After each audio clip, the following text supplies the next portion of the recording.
محترم ناظرین السلام علیکم۔ میری زندگی کا وہ دن جب مجھے گریجویشن کی ڈگری ملی میرے اور میرے گھر والوں کے لیے کسی سنہری لمحے سے کم نہ تھا۔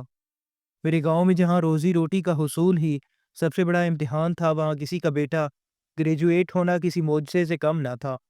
میرا والد اکرم ایک سادہ مزدور تھا، اس کے ہاتھوں پر محنت کی لکیریں تھیں اور دل میں میرے لیے بڑے بڑے خواب۔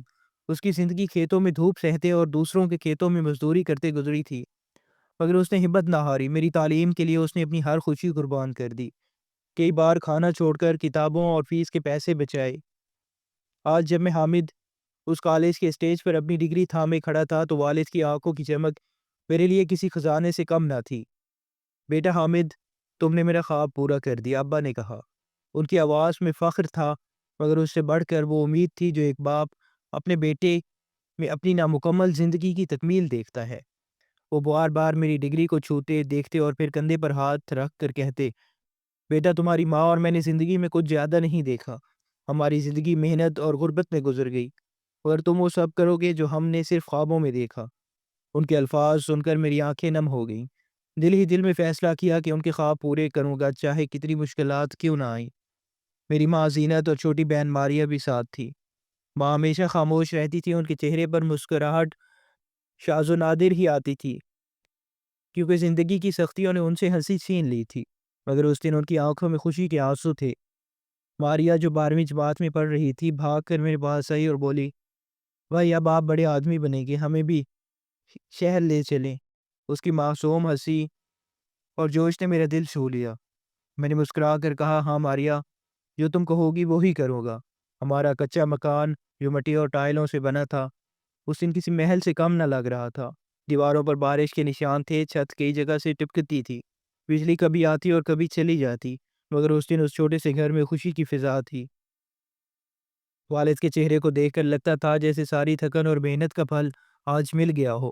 انہوں نے کہا، حامد، ہم نے بہت کچھ سہا ہے، کئی بار تو 2 وقت کا کھانا بھی میسر نہ تھا، مگر ہر پیسہ تیری پڑھائی پر لگایا، جو بھی بچتا چاہے 10 روپے سب تیری تعلیم پر خرچ ہوا۔ آج تو نے ہمیں فخر دیا۔ اس دن ابا کی خوشی دیدنی تھی۔ اچانک بولے، آج گھر میں کھانا نہیں بگے گا، آج میری طرف سے دعوت ہے، سب باہر کھائیں گے۔ یہ سن کر ماریا زور سے ہنس پڑی۔ اس کی معصوم ہنسی نے گھر کی غربت بھلا دی۔ ماں کے چہرے پر بھی ہلکی سی مسکراہٹ آ گئی۔ ہمارے لیے باہر جا کر کھانا کوئی عام بات نہ تھی، ایک نئی چادر یا جوتے خریدنا بھی ہمارے لیے بڑا مسئلہ تھا، مگر اس دن والد کا جوش دیکھ کر ہم سب پرجوش ہو گئے۔ دوستو، کہانی آگے بڑھانے سے پہلے چھوٹی سی ریکویسٹ ہے کہ ہمارے چینل کو سبسکرائب کریں تاکہ ہم مزید آپ کے لیے اچھی اچھی سٹوریاں لاتے رہیں۔ ہم گاؤں کے قریب ایک چھوٹے ڈھابے پر گئے جسے لوگ رحمت ڈھابا کہتے تھے۔ یہ کوئی بڑا ریسٹورینٹ نہ تھا، سڑک کنارے لکڑی کی چارپائیاں بچھی تھی، مٹی کے چولہے پر روٹیاں پک رہی تھی، باہر ایک پرانا بورڈ لگا تھا جس پر لکھا تھا رحمت ڈھابا۔ صاف ستھرا اور مزیدار کھانا، وہاں تڑکے والی دال اور تندور کی روٹیوں کی خوشبو ہوا میں پھیلی ہوئی تھی۔ ہم چاروں ایک چارپائی پر بیٹھ کے ابا نے مینو دیکھا اور کہا، آج کچھ سب منگوائیں گے، دال تڑکا، آلو گوبھی، روٹیاں اور ہاں مٹھائی بھی۔ ماریاں ہنستے ہوئے بولی، ابا آج مٹھائی بھی منگوا رہے ہیں، ورنہ تو چائے کے لیے بھی 2 بار سوچتے ہیں۔ ابا ہنسے اور بولے، آج میرا بیٹا حامد بڑا کام کر آیا ہے، آج ہم دال دل کھول کر کھائیں گے، جشن منائیں گے۔ ہم نے ڈھاگے پر خوب مزے سے کھانا کھایا، تندور کی روٹی، دال کی خوشبو اور آلو گوبھی کی سادہ سبزی، سب کچھ بہت لذیذ لگا۔ شاید یہ ذائقہ کھانے کا کم اور ہماری خوشیوں کو زیادہ تھا۔ ماں نے آہستہ سے بتایا کہ ابا نے اپنی ساری جمع پونجی میری تعلیم پر لگا دی۔ اکثر تیرے ابا بھوکے سوئے حامد، کھیتوں میں دن بھر کام کے بعد رات کو صرف پانی پی کر سو جاتے تاکہ تیری فیس کے پیسے بچ جائیں۔ یہ سن کر میری آنکھیں پھر بھیگ گئیں۔ میں نے ابا کو دیکھا جو ماریا کے ساتھ ہنسی مذاق کر رہے تھے۔ اس کی ہنسی میں ایک اطمینان تھا جیسے زندگی کا مقصد پورا ہو گیا ہو۔ کھانے کے بعد ہم گاؤں کے پاس ایک چھوٹے سے پارک میں گئے۔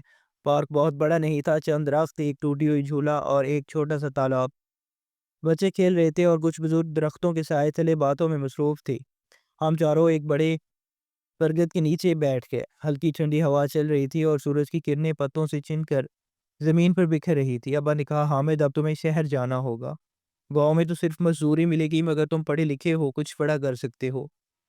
ان کے الفاظ میں گہری امید تھی۔ میں نے سنجیدگی سے کہا، ابا وعدہ کرتا ہوں کبھی آپ کو اور اماں کو مایوس نہیں کروں گا، اچھی نوکری ڈھونڈوں گا اور ہماری غربت ختم کروں گا۔ ماریا فوراً بولی، بھائی مجھے بھی شہر لے چلیں، میں بھی پڑھ کر کچھ بنوں گی۔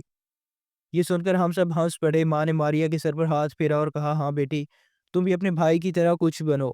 اس لمحے مجھے لگا کہ اگرچہ ہم غریب تھے مگر ہماری محبت اور ایک دوسرے کے لیے قربانی نے ہمیں سب سے امیر بنا دیا ہے۔ شام ڈھل رہی تھی، سورج کی لالی آسمان پر پھیل رہی تھی اور ہم سب اسی خوشی میں ڈوبے تھے۔ اب گھر واپس جانے کا فیصلہ کیا۔ گاؤں واپسی کے لیے ہم نے رکشہ لیا۔ رکشہ پرانا تھا، پینٹ اکھڑا ہوا اور سیٹیں پھٹی ہوئی تھی، مگر یہی گاؤں کا واحد سواری کا ذریعہ تھا۔ اب آگے ڈرائیور کے ساتھ بیٹھے، میں اور اماں اور ماریا پیچھے۔ راستے بھر ہم ہنسی خوشی باتیں کر رہے تھے۔ ماریا نے کہا، بھائی جب آپ بڑے افسر بن جائیں گے۔ ماریا ہنستے ہوئے بولی، بھائی مجھے سائیکل دلوا دینا۔ میں نے ہنس کر کہا، سائیکل کیا، میں تمہیں اسکوٹی دلواؤں گا۔ ابا نے مڑ کر پیچھے دیکھا اور بولے، پہلے مستقل نوکری کر لو حامد، پھر جو چاہے لے لینا۔ مگر کہتے ہیں خوشیاں زیادہ دیر نہیں رہتی، شاید اس دن اللہ کو ہماری خوشی منظور نہ تھی۔ ہمارا رکشہ گاؤں کی طرف بڑھ رہا تھا کہ اچانک سامنے سے ایک تیز رفتار ٹرک آیا گیا۔ سڑک تنگ تھی، رکشہ ڈرائیور گھبرا گیا اور رکشہ ایک طرف کرنے کی کوشش کی، لیکن سب کچھ اتنی تیزی سے ہوا کہ کسی کو سنبھلنے کا موقع ہی نہ ملا۔ ایک زوردار دھماکے کی آواز آئی اور رکشہ الٹ گیا۔ گرد و غبار کا بادل اٹھا اور ہر طرف اندھیرا چھا گیا۔ جب ہوش آیا تو میں زمین پر پڑا تھا، جس میں درد تھا، ہاتھ زخمی اور سر چکرا رہا تھا۔ میں نے ارد گرد دیکھا، رکشہ سڑک کنارے الٹا پڑا تھا اور اس کے پرزے بکھرے ہوئے تھے۔ ہر طرف شور تھا، لوگ جمع ہو رہے تھے مگر کوئی آگے بڑھ کر مدد نہیں کر رہا تھا۔ میں نے سب سے پہلے ماں اور ماریا کو ڈھونڈا۔ ماں زمین پر بیٹھی تھی، ہاتھوں پر خون لگا ہوا تھا، سر سے بھی خون بہہ رہا تھا اور وہ ابا کو پکار رہی تھی۔ اکرم اکرم، ان کی آواز میں ایسا درد تھا جو دل کو چیر رہا تھا۔ ماریا قریبی بے ہوش پڑی تھی، اس کے چہرے پر چوٹ کے نشان تھے اور ہاتھ سے خون بہہ رہا تھا۔ میں گھبرا گیا، ماں کو سنبھالا اور ماریا کو ہوش دلانے کی کوشش کی، لیکن پھر میری نظر ابا پر پڑی۔ وہ سڑک پر پڑے تھے، بالکل بے جان، چہرہ سکون میں تھا مگر سر اور سینے سے خون بہہ رہا تھا۔ میں بھاگ کر ان کے پاس گیا، ابا ابا آنکھیں کھولو، میں چلایا۔ میں نے ان کا چہرہ چھوا، بازو ہلایا مگر کوئی جنبش نہ تھی۔ ان کی سانس رک چکی تھی۔ میری دنیا ایک بار پھر اجڑ گئی۔ وہ باپ جس نے ساری زندگی میرے لیے قربانی دی، آج میرے سامنے ایک لاش کی صورت میں پڑا تھا۔ میں چیختا رہا، کوئی ہے، کوئی ایمبولینس بلاؤ، مگر ارد گرد کھڑے لوگ بس تماشا دیکھ رہے تھے۔ کچھ آپس میں سرگوشی کر رہے تھے، کچھ موبائل سے ویڈیو بنا رہے تھے۔ میں غصے، دکھ اور بے بسی میں ڈوبا، کچھ نہ کر سکا۔ ماں لڑکھڑاتی ہوئی ابا کے پاس آئی اور ان کے پاس بیٹھ کر رونے لگی۔ اکرم، تم ہمیں چھوڑ کر کہاں چلے گیا؟ ان کی چیخیں میرے کانوں میں گونج رہی تھی۔ ماریا کو ہوش آیا، اس نے بھی ابا کو دیکھ کر رونا شروع کر دیا۔ میں ہمت ہار کر سڑک پر بیٹھ گیا۔ میرے ہاتھ میں اب بھی وہی ڈگری تھی جسے ابا نے چند گھنٹے پہلے فخر سے دیکھا تھا، مگر اب وہی ڈگری مجھے بوجھ لگ رہی تھی۔ میں نے سوچا تھا یہ ڈگری ہمارے گھر کی غربت دور کرے گی، مگر اب سب کچھ بے معنی لگ رہا تھا۔ کچھ دیر بعد ایک راہگیر نے پولیس اور ایمبولینس کو بلایا۔ پولیس آئی ہے، اب ایمبولینس بھی آ گئی، مگر تب تک بہت دیر ہو چکی تھی۔ ابا کو مردہ قرار دے دیا گیا اور ماں اور ماریا کو اسپتال لے جایا گیا۔ ماں کے سر پر گہری چوٹ تھی اور ماریا کے ہاتھ پاؤں پر زخم آئے تھے۔ میں خود پر قابو نہیں پا رہا تھا، بار بار دماغ میں یہی سوال گونج رہا تھا، یہ سب کیوں ہوا؟ ہماری خوشیاں یوں کیسے چھن گئیں؟ اسپتال میں ماں اور ماریا کے علاج کے دوران بیٹھا انتظار کرتا رہا۔ ماں کے ٹانکے لگے اور ماریا کو بھی علاج کے بعد چھٹی مل گئی، مگر میرے دل میں ایک گہرا خلا پیدا ہو گیا۔ ابا کی غیر موجودگی ہر لمحے مجھے کاٹنے لگی۔ میں سوچتا رہا اب کیا کروں؟ وہ خواب جو میں نے اپنے ابا کے ساتھ دیکھے تھے ادھورے رہ گئے۔ اسی رات ماں اور ماریا کے علاج کے بعد میں نے ابا کی لاش اسپتال سے لے جانے کا انتظام کیا۔ پولیس کی کارروائی مکمل ہونے میں وقت لگا، رات گہری ہو چکی تھی، ہر طرف خاموشی تھی۔ آخرکار ایک ایمبولینس کا انتظام ہوا جس میں ابا کی میت رکھی گئی۔ میں، ماں اور ماریا خاموش بیٹھے تھے۔ ایمبولینس کی ہلکی آواز اور رات کی سناٹ نے دل کو مزید بوجھل کر دیا تھا۔ راستے میں ماں خاموش تھی مگر آنسو سے آنسو بہہ رہے تھے۔ ماریا میرا کندھا پکڑے روتی جا رہی تھی۔ میرے پاس کہنے کو کچھ نہ تھا، دماغ میں بس ایک ہی سوال تھا، یہ سب کیوں ہوا؟ صبح سویرے جب سورج کی پہلی کرن نکلی تو ہم گاؤں کے ایک چھوٹے سے گھر پہنچے۔ وہی گھر جو چند گھنٹے پہلے خوشیوں سے بھرا تھا اب ویران لگنے لگ رہا تھا۔ ابا کی میت صحن میں رکھی گئی، ماں پھر سے رو پڑی، ماریا بھی ان کے ساتھ لپٹ کر رونے لگیں۔ گاؤں کے لوگ جمع ہونا شروع ہو گئے، کچھ پڑوسی، کچھ رشتہ دار، کچھ وہ جو ابا کو بس جانتے تھے۔ پورے گاؤں کا ماحول بوجھل ہو گیا۔ کچھ لوگ خاموش کھڑے تھے، کچھ آہستہ آہستہ باتیں کر رہے تھے۔ ہمارے ایک بزرگ پڑوسی چاچا نذیر میرے پاس آئے، ان کی آنکھیں بھیگ چکی تھی۔ انہوں نے کندھے پر ہاتھ رکھا اور دھیرے سے کہا، بیٹا حامد، کیسا وقت آ گیا تمہارے گھر پر؟ آج تم نے پڑھائی مکمل کی اور ابا دنیا سے رخصت ہو گئے۔ اللہ کسی کو ایسی گھڑی نہ دکھائے۔ ان کے الفاظ سن کر میری آنکھیں بھر آئی۔ کچھ کہنے کے قابل نہ تھا، بس سر جھکائے سنتا رہا۔ ہر لفظ دل کو چیر رہا تھا، مگر ساتھ ہی یہ احساس بھی ہوا کہ اب مجھے ہی مضبوط ہونا ہوگا۔ ماں کی چیخیں تھمنے کا نام نہ لے رہی تھی۔ اکرم کہاں چھوڑ کر چلے گئے ہمیں؟ ان کی آواز میں اتنا درد تھا کہ سننے والے ہر شخص کی آنکھ نم ہو گئی۔ گاؤں کی عورتیں ماں کو دلاسا دینے لگی، کوئی کندھے پر ہاتھ رکھتی، کوئی پانی پلاتی، مگر ماں کا غم اتنا گہرا تھا کہ کوئی تسلی کام نہ آئی۔ ماریا بار بار بے ہوش ہو رہی تھی۔ میں اسے سنبھالنے کی کوشش کی، مگر خود بھی اندر سے ٹوٹ چکا تھا۔ پھر بھی مجھے ہمت کرنی پڑی، کیونکہ اب گھر کا سارا سہارا صرف میں تھا۔ جب تدفین کا وقت آیا تو ایسا لگا جیسے سینے پر پہاڑ رکھ دیا گیا ہو۔ ابا کے جسم کو سفید کفن میں لپٹا گیا۔ گاؤں کے کچھ لوگ جنازے میں ساتھ دینے کو تیار ہوئے۔ میں نے اپنے ابا کو کندھے پر اٹھایا۔ وہ لمحہ میرے لیے ناقابل برداشت تھا۔ میری کندھوں پر وہ شخص تھا جس نے بچپن میں مجھے اپنے کندھوں پر اٹھایا تھا۔ ہر قدم کے ساتھ آنکھوں سے آنسو بہ رہے تھے۔ میں بار بار ان کا چہرہ دیکھتا اور سوچتا، شاید یہ سب خواب ہے اور ابھی آنکھ کھلے گی، مگر یہ سب حقیقت تھی۔ اور حقیقت سے بڑا دکھ کوئی نہیں ہوتا۔ ماں لڑکھڑاتی ہوئی پیچھے آ رہی تھی۔ ان کی چیخیں میرے کانوں میں گونج رہی تھی، بیٹا کہاں لے جا رہے ہو اپنے ابا کو؟ مت لے جاؤ انہیں حامد۔ ان کی آواز میں وہ درد تھا جو ہر عورت محسوس کرتی ہے جب وہ اپنا جیون ساتھی کھو دیتی ہے۔ ماریا ماں کو سہارا دے رہی تھی، مگر وہ خود بھی ٹوٹ چکی تھی۔ وہ بار بار ابا کا نام لے رہی تھی۔ ہمارے ساتھ آئے گاؤں والے بھی آنسو بہا رہے تھے۔ یہ منظر ایسا تھا کہ کوئی بھی دیکھتا تو رو پڑتا۔ یہ غم صرف ہمارا نہیں تھا، بلکہ ہر بیٹے، ہر بیٹی اور ہر عورت کا تھا جس نے اپنا پیار کیوں کھویا ہو۔ قبرستان گاؤں سے کچھ فاصلے پر تھا۔ وہاں کا ماحول اور بھی بوجھل تھا۔ دریا کے کنارے ہلکی ہلکی ہوا چل رہی تھی، مگر ہر طرف خاموشی تھی۔ ابا کے جسم کو قبر کے پاس لٹایا گیا۔ میرے ہاتھ کانپ رہے تھے جب میں نے مٹی ڈالی۔ میرے ابا کی ساری یادیں، ان کے خواب، ان کی محنت، سب جیسے اس مٹی کے نیچے دب رہے تھے۔ میں خاموش کھڑا تھا، مگر اندر ایک طوفان برپا تھا۔ آنکھوں میں آنسو تھے، مگر میں انہیں پونچھ ڈالا۔ مجھے ماں اور ماریا کے لیے مضبوط رہنا تھا۔ تدفین کے بعد جب ہم واپس گھر پہنچے تو وہ گھر سنسان لگ رہا تھا۔ ہر کونے میں ابا کی کمی محسوس ہو رہی تھی۔ ماں کئی دن تک کھانا نہ کھاتی، صحن میں پرانی چارپائی پہ بیٹھی ابا کی پرانی جوتیوں کو دیکھتی رہتی۔ ماریا اپنے کمرے میں بند رہتی اور جب بھی میں اسے دیکھتا اس کی آنکھیں سرخ ہوتی۔ میں خود بھی ٹوٹ چکا تھا، مگر بہن کو کیا تسلی دیتا سمجھ نہیں آتا۔ مجھے معلوم تھا اب سارا بوجھ میرے کندھوں پر ہے۔ ابا کے جانے کے بعد ماں کی دیکھ بھال، ماریا کی پڑھائی مکمل کروانا، اس کی شادی اور گھر کا خرچ سب میرے ذمہ تھا۔ کہتے ہیں وقت کے ساتھ ہر دکھ ہلکا ہو جاتا ہے۔ ہمارا دکھ بھی وقت کے ساتھ کم ہونا تھا، کیونکہ زندگی آگے بڑھنے کا نام ہے، مگر وہ ابتدائی دن میرے لیے سب سے مشکل تھے۔ ہر رات میں ابا کو یاد کرتا، ان کی ہنسی، ان کی باتیں، ان کے خواب بار بار آنکھوں کے سامنے آتے۔ میں سوچتا کاش میں نے پڑھائی کے ساتھ ساتھ پہلے ہی کوئی نوکری شروع کر دی ہو، تو شاید ابا آج میرے ساتھ ہوتے۔ لیکن اب یہ سب سوچنا فضول تھا۔ چند دن بعد میں نے خود کو سنبھالا، اپنی ڈگری کو احتیاط سے رکھا اور فیصلہ کیا کہ اب مجھے نوکری ڈھونڈنی ہوگی۔ مجھے یقین تھا میری ڈگری مجھے کہیں نہ کہیں روزگار ضرور دلوائے گی۔ میں نے سوچا اب غربت کا خاتمہ ہوگا، میں ماں اور ماریا کو وہ زندگی دوں گا جس کا خواب ابا نے دیکھا تھا۔ میں گاؤں سے نکل کر قریبی شہر آ گیا اور نوکری کی تلاش شروع کی۔ شہر گاؤں سے بالکل مختلف تھا۔ جہاں گاؤں میں سب ایک دوسرے کو جانتے تھے، شہر میں لوگ اجنبی تھے۔ سڑکوں پر بھیڑ، گاڑیوں کا شور اور اونچی عمارتیں سب مجھے اجنبی لگیں۔ میں صبح سویرے بس پکڑتا اور شہر کے دفتروں، فیکٹریوں اور کمپنیوں میں چکر لگاتا۔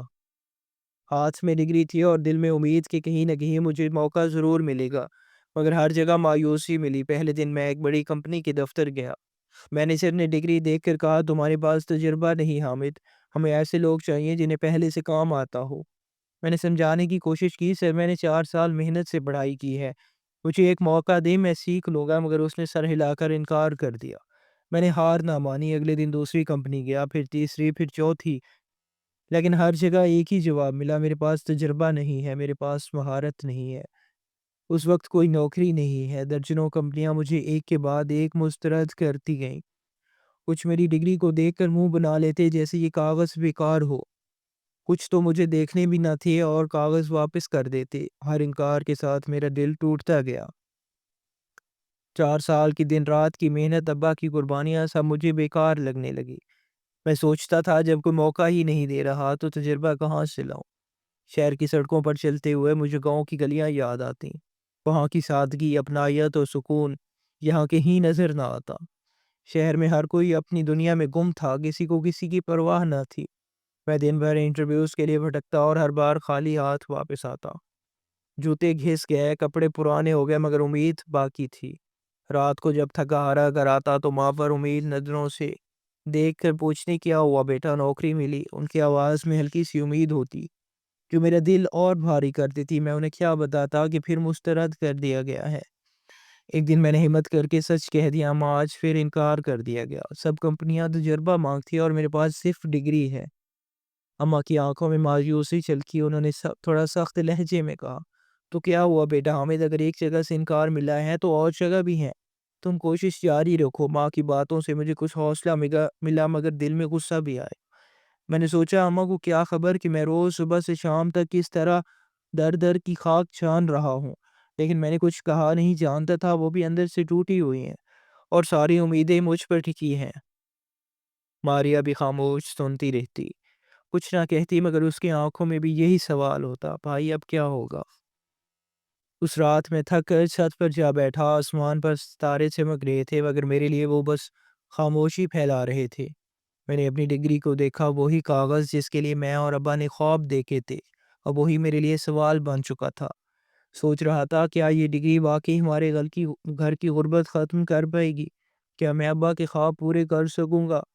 دل میں بھی ڈر تھا مگر ساتھ ہی ایک نیا جذبہ بھی جاگ رہا تھا۔ مجھے ابا کے الفاظ یاد آئے، انہوں نے مجھ سے کہا تھا، حامد تم ہمارے لیے وہ آسمان چھو گے جسے ہم صرف خوابوں میں دیکھ سکتے ہیں۔ ابا کے یہ الفاظ میرے دل میں گونج رہے تھے۔ میں نے خود سے کہا، نہیں حامد، تم ہار نہیں مانو گے، اماں ٹھیک کہتی ہیں، اگر ایک کمپنی نے انکار کیا ہے تو اور بھی کمپنیاں ہیں، تو مزید محنت کرو گے اور اگلے انٹرویو میں اعتماد کے ساتھ جاؤ گے۔ دن گزرتے جا رہے تھے مگر میری زندگی میں کوئی روشنی نظر نہیں آ رہی تھی۔ ہر صبح میں اپنے اندر ہمت اور حوصلہ جگاتا، خود کو کہتا آج کچھ اچھا ہوگا، آج نوکری ملے گی۔ لیکن ہر شام جب میں شہر کی گلیوں میں دھکے کھا کر واپس لوٹتا تو میرے ہاتھ خالی ہوتے۔ وہ گریجویشن کی ڈگری جس کے لیے میں اور ابا نے خواب دیکھے تھے اب میرے لیے بوجھ بن گئی تھی۔ میں نے درجنوں کمپنیوں میں انٹرویوز دیے، اپنے کاغذات دکھائے، اپنی محنت کی کہانیاں سنائی، مگر ہر جگہ ایک ہی جواب ملا، تجربہ نہیں ہے، ابھی ویکینسی نہیں ہے، تمہارے ہنر ہمارے کام کے لیے مناسب نہیں۔ یہ الفاظ بار بار میرے کانوں میں گونجتے اور ہر بار میرا دل توڑ دیتے۔ میں صبح سویرے گاؤں سے نکلتا، پرانی بس میں بیٹھ کر شہر جاتا، شہر کی سڑکیں اجنبی لگتی، گاؤں کی سادگی اور اپنائیت کے بعد یہ شہر سرد اور بے حس لگتا۔ اونچی عمارتیں، گاڑیوں کا شور اور بھیڑ، سب کچھ میرے لیے اجنبی تھا۔ میں پرانے جوتوں اور بوسیدہ کپڑوں میں کمپنیوں کے چکر لگاتا، بیگ میں ڈگری اور دل میں ہلکی سی امید ہوتی، لیکن ہر بار جب دفتر سے نکلتا تو وہ امید اور کمزور ہو جاتی۔ گھر کا حال دن بدن خراب ہو رہا تھا، ابا کے انتقال کے بعد جو تھوڑی بہت بچت تھی وہ بھی ختم ہو گئی، ہمارا کچا مکان اب بکھرا ہوا لگنے لگا، چھت کی ٹوٹی ٹائلیں، دیواروں پر بارش کے دھبے اور باورچی خانے میں ختم ہوتا ہوا اناج دل دکھاتا تھا۔ پہلے ہم دن میں 2 وقت کا کھانا کھا لیتے تھے، پھر ایک وقت پر آ گیا اور آخرکار وہ بھی مشکل ہو گیا۔ ایک دن ایسا آیا جب گھر میں ایک دانہ بھی باقی نہ بچا۔ رات کو میں نے ہانڈی دیکھی، وہ خالی تھی، میری آنکھوں سے آنسو بہہ گئے۔ میں نے سوچا ابا آپ نے میرے لیے اتنی قربانیاں دی اور میں آپ کے گھر والوں کو ایک وقت کا کھانا بھی نہیں دے پایا۔ اماں پہلے ہی ابا کے صدمے سے ٹوٹ گئی تھی، اب ان کی حالت اور خراب ہو گئی۔ اور صبح وہ مجھ سے پوچھتی، بیٹا نوکری ملی، کچھ بنا؟ ان کی آواز میں ہلکی سی امید تھی مگر میں ہر بار سر جھکا کر خاموش ہو جاتا۔ ان کی صحت بھی بگڑنے لگی، پہلے ہلکا بخار اور کمزوری تھی، پھر وہ بستر سے اٹھ نہ پاتی۔ گاؤں کے کلینک کے ڈاکٹر نے کہا تمہاری ماں کو کئی بیماریاں ہیں، وجہ ہے بھوک اور غم، انہیں اچھی خوراک اور دوائی کی ضرورت ہے، لیکن میرے پاس دوائی کے پیسے کہاں تھے؟ میں کبھی گاؤں کے بازار میں مزدوری کرتا، کبھی چھوٹا موٹا کام کر کے چند سکے لے آتا، انہی سے ایک وقت کا کھانا بنتا، مگر یہ سب کب تک چلتا؟ رات کو میں سوچتا اگر مجھے نوکری نہ ملی تو میں اماں کو بھی کھو دوں گا۔ دل میں ڈر تھا مگر یہ ڈر میں اماں اور ماریہ کو نہیں دکھا سکتا تھا۔ گاؤں والے بھی اب بدلنے لگے تھے، جو لوگ پہلے ہمارے ساتھ ہنستے بولتے تھے اب منہ موڑنے لگے۔ میں سنتا حامد کے گھر کی حالت بہت خراب ہے۔ باپ کے مرنے کے بعد سب بکھر گیا۔ کچھ پڑوسی جو ابا کے ساتھ چائے پیتے اور باتیں کرتے تھے اب ہمارے گھر کے سامنے سے گزرتے وقت نظریں چراتے۔ یہ رویہ مجھے غصہ اور دکھ دیتا۔ میری بہن ماریا جو صرف 17-18 سال کی تھی اب بالکل بدل گئی تھی۔ ابا کے جانے کے بعد وہ بھی ٹوٹ گئی۔ پہلے وہ ہنستی کھیلتی تھی، شرارتیں کرتی تھی، مگر اب وہ چپ چپ رہتی۔ اس کی آنکھیں ہمیشہ سرخ رہتی اور چہرہ زرد پڑ گیا تھا۔ گھر میں کھانے کو کچھ نہ ہوتا تو وہ دن بھر خالی پیٹ رہتی۔ میں اسے دیکھ کر اندر ہی اندر روتا۔ وہ معصومیت سے پوچھتی، بھائی نوکری ملی، ہمارے اچھے دن کب آئیں گے، ہمیں پیٹ بھر کر کھانا کب ملے گا؟ اس کی آواز سن کر میرا دل پھٹ جاتا۔ میں اسے گلے لگا کر کہتا، ماریا سب ٹھیک ہو جائے گا، بھائی کوشش کر رہا ہے۔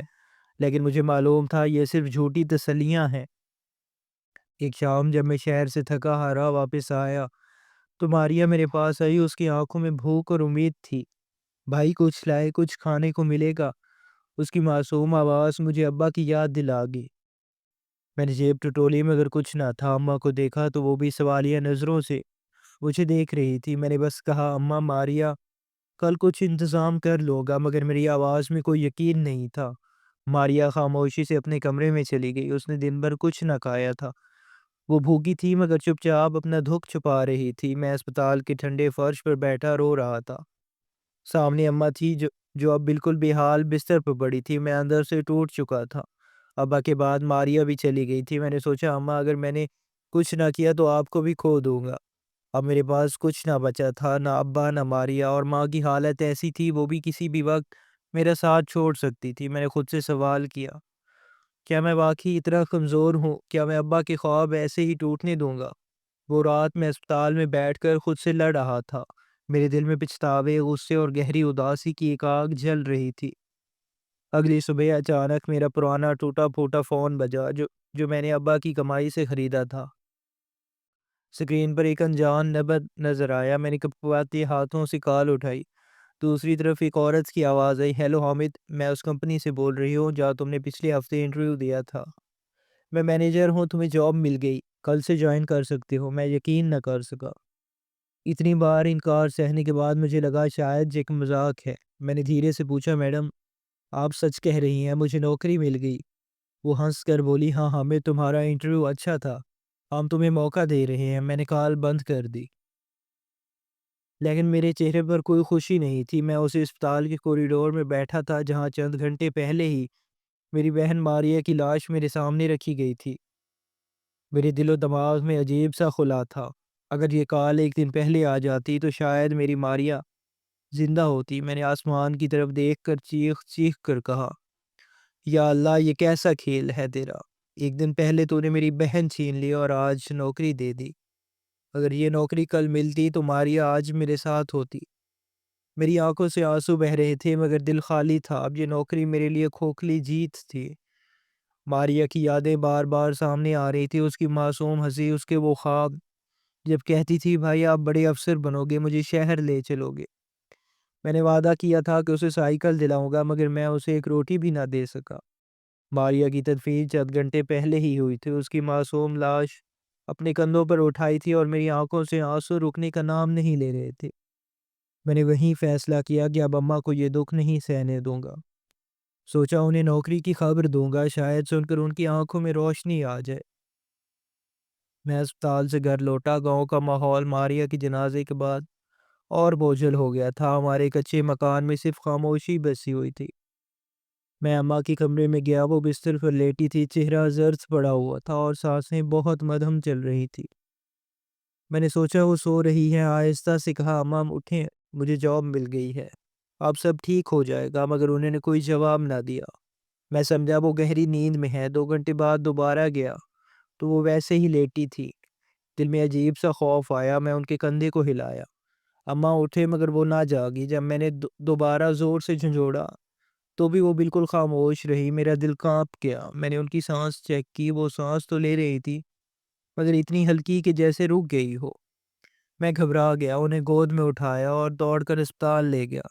راستے میں بار بار کہہ رہا تھا، اماں کچھ نہیں ہوگا آپ کو، میں اب کام کروں گا، آپ کو ٹھیک کرا دوں گا، لیکن میری آواز ہوا میں گم ہو رہی تھی۔ گاؤں کی گلیوں میں کوئی بھی مدد کو نہ آیا۔ وہی پڑوسی جو پہلے ابا کے ساتھ بیٹھ کر چائے پیتے تھے اب منہ موڑ چکے تھے۔ اسپتال پہنچ کر میں نے اماں کو ڈاکٹر کے حوالے کیا۔ ڈاکٹر نے چیک کیا، کچھ ٹیسٹ کیے اور پھر سر جھکا کر کہا، حامد تمہاری ماں کومے میں چلی گئی ہیں، ان کی حالت نازک ہے، بھوک کم اور بیماری نے ان کے جسم کو تباہ کر دیا ہے۔ یہ سنتے ہی میری دنیا اجڑ گئی۔ میں نے رو کر کہا، ڈاکٹر صاحب کچھ کریں، میری ماں کو بچا لیں، وہی میری آخری سہارا ہیں۔ لیکن ڈاکٹر نے صرف اتنا کہا، ہم کوشش کریں گے مگر امید بہت کم ہے۔ میں اسپتال کے ٹھنڈے فرش پر بیٹھ گیا اور زاروں قطار رو رہا تھا۔ اتنا رویا کہ آنکھوں کے آنسو بھی سوکھ گئے۔ اب میرے پاس کچھ نہ رہا تھا۔ ابا جا چکے تھے، ماریا جا چکی تھی اور ماں بھی کومے میں تھی۔ وہ زندہ تھی مگر ایک زندہ لاش کی طرح۔ اب میرے پاس اتنے پیسے تھے کہ میں دن میں 3 وقت کھا سکتا تھا، چاہتا تو 5 بار بھی کھا سکتا، نئے کپڑے خرید سکتا، جوتے لے سکتا، دوائیاں خرید سکتا اور اسپتال کے بل ادا کر سکتا تھا، مگر یہ سب کس کام کا؟ میرے پاس پیسہ تھا مگر میرا خاندان نہیں تھا۔ ماں اسپتال کے بستر پر کومے میں پڑی تھی، میں روز ان کے پاس جا کر ان کا چہرہ دیکھتا اور صحتیابی کی دعا کرتا، پھر یاد آتا کہ میں نے دعا کرنا ہی چھوڑ دیا ہے۔ اب میں ایک مشین کی طرح زندگی گزار رہا تھا، صبح کمپنی جاتا، شام کو اسپتال آتا اور رات خالی مکان کی چھت پر بیٹھ کر سوچتا کہ میری زندگی رہ ہی کیا گئی ہے۔ ابا کی ہنسی، ماریا کی معصوم باتیں، اماں کی امید بھری نظریں، سب ختم ہو چکی تھی۔ بس ایک ہی امید تھی کہ شاید ایک دن ماں جاگ جائے۔ یہی وہ وجہ تھی جس کی وجہ سے میں نے خودکشی نہیں کی تھی۔ میں زندہ تھا صرف اپنی ماں کے لیے۔ دوستو، یہ ہے میری کہانی۔ آپ بتائیں، آپ کی نظر میں میری زندگی کیا ہے؟ کمنٹس میں ضرور بتائیں۔ اور اگر آپ اس کا دوسرا حصہ سننا چاہتے ہیں تو کمنٹ کریں۔ دوستو، ویڈیو کیسی لگی کمنٹ کر کے بتائیں۔ ویڈیو کو لائک کریں اور چینل کو سبسکرائب کرنا نہ بھولیں۔ جب آپ چینل سبسکرائب کرتے ہیں تو ہماری حوصلہ افزائی ہوتی ہے۔ شکریہ، جزاک اللہ۔